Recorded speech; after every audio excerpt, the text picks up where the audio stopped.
Okay guys, this is video number 2. The first one was a little too long and I was yawning too much.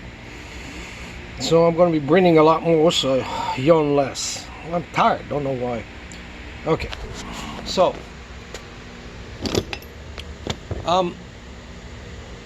I figured something out that would probably be good for those of you that have a lathe or some kind of machines. I just noticed something and puzzled me that they didn't do it in a factory. No, it doesn't really. They hardly ever do things that are good for us. They do things that are good for them. So anyway, what is that thing? This here is the, let's see, last time I did the video, this same kind of video, didn't get the camera on that. This is the shaft that, as you know, goes in and out. So here I am. I'm putting a light coat of grease, mostly for corrosion protection. This grease is my special concoction. I don't like how thick it is, so I added some crap to it.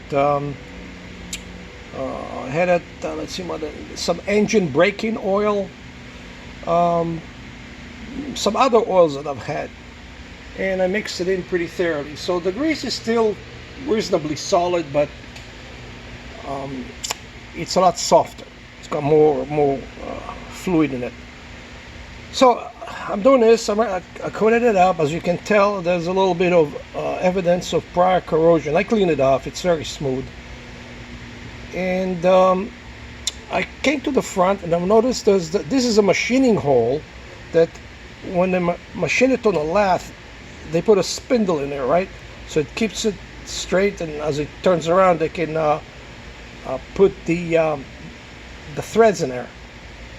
Okay, just to make it clear, I think I've done it in a prior video, but I'll do it again just to make sure. So the brass barrel is already in there, it's already greased. You can see my special grease. And this goes right in it, right? See if I got it threaded properly. Well, it's hard to do with one hand, and the other side of it's not really stable, right? But it'll work. It's very clean, so it should be. Come on, get that. I'm going to give up and just give you a. Okay, so here it is. So as you notice, as it's turning, it goes in, it threads in, it threads in nicely right now. Well, way better than before because it's greased. Obviously, it's going to have my special STP Mobil 1 concoction pretty soon. Now I'm going to take it out. Well, you know, remember the brass barrel that you saw before? You see the red is around the brass barrel. The brass barrel is inside the aluminum here. You got two barrels. You got the aluminum barrel right here, and then you have the brass barrel inside. And the aluminum barrel turns, and since this is affixed to essentially the trim tab, the inner barrel threads it in and then threads it out. Alright, so let's get back to my brilliant observation. You guys are going to owe me. Well, send the check. Okay, so as you can tell, any grease, that was the whole point of it earlier, any grease that you have in that barrel is going to be shoved ahead. And if you have too much grease, you'll pack in front of it and lock it. You won't be able to go any farther. That's why oil is okay, but grease is not okay. So since that was constantly in my mind, and once I noticed the hole in here, I thought, oh great, so They really solved the problem. They didn't do squat. This is just centering hole for the spindle on the lathe or whatever they used. Well, it must have been a lot. It was back in '72. I don't think they had any computerized machines. So what I want to tell you is that if you have a lathe, wherever you are, all you need to do is drill that hole you got in the center that I showed you, that hole in here, and you need to drill a cross hole right here. So as you pack the grease or the oil, because it threads in, that becomes a high pressure area, right? I'm using hydraulic terminology to try to make it simpler, and I hope I'm not making it more complicated. It's a very simple concept. So as it threads down, all the oil or the grease or whatever gets packed in front, and then because you have a hole coming out on the other side of here, I'd say about here, not too close, about here,